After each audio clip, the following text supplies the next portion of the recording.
अपनी भावनाओं को। अभिषेक चौधरी जी, मैं आपके पास आऊंगा। चौधरी साहब, जरा अब ये बताइए कि अधीर रंजन चौधरी साहब अपने इस किले को बचाएंगे कैसे, क्योंकि हालांकि टीएमसी ने पहले ही उस किले पर कब्जा कर लिया है। देखिए सर, मैं बहुत सरल भाषा में शब्द कहूंगा कि कभी भी राजनीति में समय से पहले किसी भी चीज पर टिप्पणी करना मुझे नहीं लगता कि वो एक सही समझदारी वाली बात है।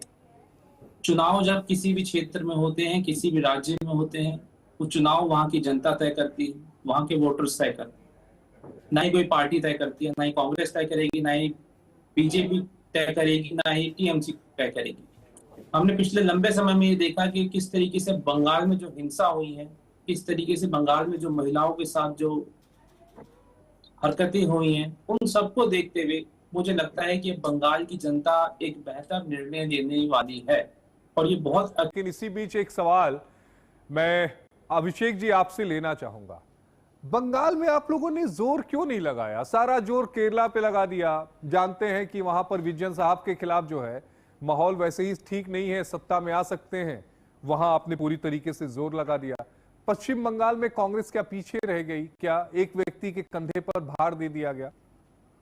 जी नहीं, देखिए कभी भी ऐसा नहीं होता। जब चुनावी प्रक्रिया शुरू होती है और एक साथ, क्योंकि आपको पता है बंगाल में भी चुनाव है और तमिलनाडु में भी चुनाव है, सभी का शेड्यूल बनता।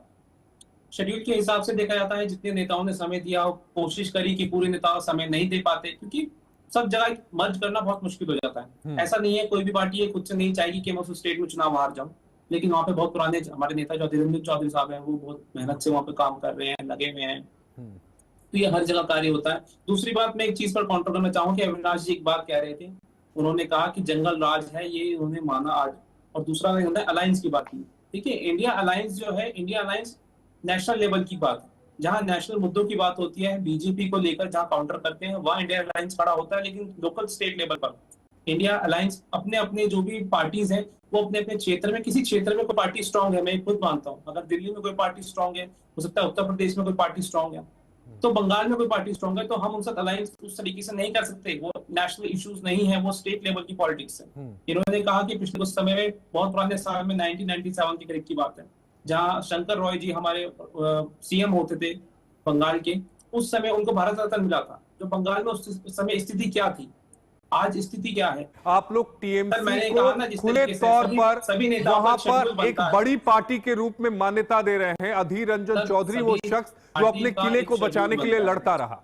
बहरहाल मैं इससे करूंगा नहीं, आपकी पार्टी का अंदरूनी विषय है, लेकिन अधीर भाई को चूंकि मैं अच्छी तरह से जानता हूं, इसलिए उस पीड़ा को आपके सामने व्याख्या में तब्दील कर रहा हूं। अविनाश जी, आप कुछ कह रहे थे। उनको जानता और मुझे पता है कि वहाँ की लोकल बॉडी बहुत अच्छे तरीके से काम कर रही है। चुनाव में बहुत बेहतर पर अच्छा परिणाम निकल कर आएगा। हम पहले से इस चीज पर क्यों चर्चा कर रहे हैं कि वहां पर इतनी पार्टियां नहीं आई, इतने लोग नहीं आए, वो राहुल गांधी जी नहीं आए, प्रियंका गांधी जी नहीं आई। हो सकता है वहां पर चुनाव रणनीति के हिसाब से बहुत अच्छा परिणाम निकल कर आए। मतलब आप मानते हैं कि जहां राहुल गांधी जी नहीं जाते, प्रियंका जी नहीं जाती, वहां पर चुनाव जीतने की संभावना ज्यादा है, आप ये कह रहे हैं? ये तो आप खुद बोल रहे हैं। नहीं, ये आप कह रहे हैं सर, मैंने कहा बोला, आपने कहा कि वहां रणनीति है, मतलब वहां पर रणनीति के तहत प्रियंका गांधी और राहुल गांधी को नहीं भेजा गया, तो मैं ये मानूंगा कि आप ये कहना चाहते हैं। ये आप थोप रहे हैं, ये मैं नहीं कह रहा। मैं तो सर आप ही के बाद से जवाब निकाल रहा हूं ना। नहीं, जवाब मैंने आपको दिया कि हर सभी नेताओं का शेड्यूल बनता है, स्टार प्रचारक की लिस्ट निकलती है। ठीक है अविनाश भाई, मैं आपके पास आऊंगा, मैं नहीं करेंगे, ठीक है। कांग्रेस के भी प्रवक्ता हमारे साथ हैं। एक फाइनल कमेंट से शुरुआत कर लेते हैं, आपके पास 1.5 मिनट है, प्लीज अभिषेक जी। मैं बीजेपी के प्रवक्ता से एक सवाल पूछना चाहता हूं कि जो उन्होंने जितनी भी बातें कही हैं, मैं पूछना चाहता हूं कि सारा कुछ सिर्फ बंगाल में ही है? आपकी सरकार है उत्तर प्रदेश में, वहां महिलाओं के साथ क्या हो रहा है? आपकी सरकार है राजस्थान में, वहां क्या हो रहा है? आपकी सरकार है हरियाणा में, वहां क्या हो रहा है? आपकी सरकार है मध्य प्रदेश में, वहां क्या हो रहा है? आप सुन लीजिए, जवाब समय कम है, ठीक है, आप ही के 1.5 मिनट से कट रहा है, जवाब दे दीजिए। महिलाओं के लिए आप क्या कर रहे हो? यही जब पूरे देश में कहीं भी बात होती है, जहां चुनाव होते हैं, वहीं आपको सब कुछ ध्यान आता है कि वहां पर गुंडा राज है, वहां पर महिलाओं के साथ अत्याचार हो रहा है, वहां हम जाकर ये खत्म कर देंगे।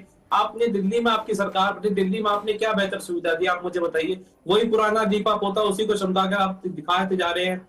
वो सब जो आपने जुमलेबाजी की थी सर, वो बहुत पुरानी हो चुकी है। अब आप कुछ जुमले भी नहीं लेकर आइए। अगर जनता से वोट चाहिए तो कुछ नए मुद्दे लेकर आइए।